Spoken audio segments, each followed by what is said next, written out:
Welcome to BusinessVille, where we explore the intersection of business and healthcare. Today's topic is a hot-button issue that's been making headlines: the ability for pharmacies across the United States to sell Mifepristone, a pill used in medication abortions. But as the topic of abortion remains a contentious issue, the question on everyone's mind is, will pharmacies actually start selling it? And if so, where and why? Pharmacies weigh in on selling Mifepristone. Pharmacies across the United States are currently in the process of deciding whether or not to sell Mifepristone, a pill used in medication abortions, following the Food and Drug Administration's (FDA) announcement earlier this week that they can now do so. However, the decision is not a simple one, as it depends on a variety of factors. Location-based restrictions. One of the main considerations for pharmacies is their location. Almost half the states in the US have banned or restricted abortion after the Supreme Court overturned its landmark Roe v. Wade ruling. This means that in these states, selling Mifepristone could potentially be illegal. Personal beliefs and local culture. Another important factor is personal beliefs and local culture.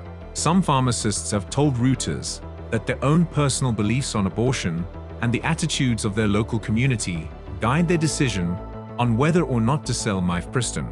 Bill Patel, who has owned Care Right Pharmacy in Marianna, Florida for 5 years, said he would not seek out certification to dispense Mifepristone at his pharmacy because he is personally opposed to abortion. The pharmacy is located near Florida's borders with Georgia and Alabama, where abortion is severely restricted.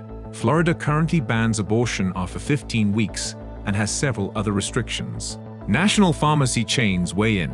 National pharmacy chain giants Walgreens Boots Alliance Incorporated, WBAO, and CVS Health Corp, CVSN, have said they plan to offer Mifepristone in states where it is allowed.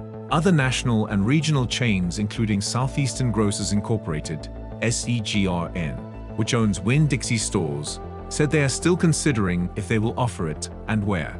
A spokesperson for GenBioPro, one of 2 companies that make Mifepristone in the United States, said the drug maker has already started to receive applications for certification but did not provide further details. Michelle Vargas, owner of independent Lamar Family Pharmacy in Lamar, South Carolina, said she is not considering dispensing it. "We're in a very small rural area. We're not near an abortion clinic or in a larger city where that happens more," she said. "That's just not something we see here." Legal questions surround the prospects of a drug with FDA approval being made illegal under state law in some parts of the country. With the legal issue unsettled, pharmacies in states restricting abortion are likely to face legal risks and could lose their licenses if they decide to sell Mifepristone in violation of state laws, said American Pharmacists Association interim CEO Elisa Bernstein, who worked at the FDA for 30 years. Other factors, such as safety for pharmacies and pharmacists, are also at play, said Bernstein. Steve Moore, pharmacist and owner of Condo Pharmacy in Plattsburgh, New York, a state where abortion is legal, plans to dispense the drug. "As far as my role as a pharmacist, I feel it's to help people safely and effectively use the medications," said Moore. "I'm not in the role of limiting access to medication. We've had patients give us a hard time for dispensing the morning after pill or birth control. That's certainly your prerogative. But if that's a concern, then we're not the pharmacy for you, because we're certainly not going to stop doing that," he added. The decision for pharmacies to sell Mifepristone is a complex one that takes into consideration various factors such as location, personal beliefs, and local culture. While the FDA's announcement allows for more accessibility to medication abortion in states where it remains legal, it remains to be seen what impact it will have on pharmacies in states that have banned abortion. One thing is for sure, the topic of abortion is not going away anytime soon, and it will continue to be a contentious issue that divides opinions. So, what do you think? Should pharmacies be allowed to sell Mifepristone?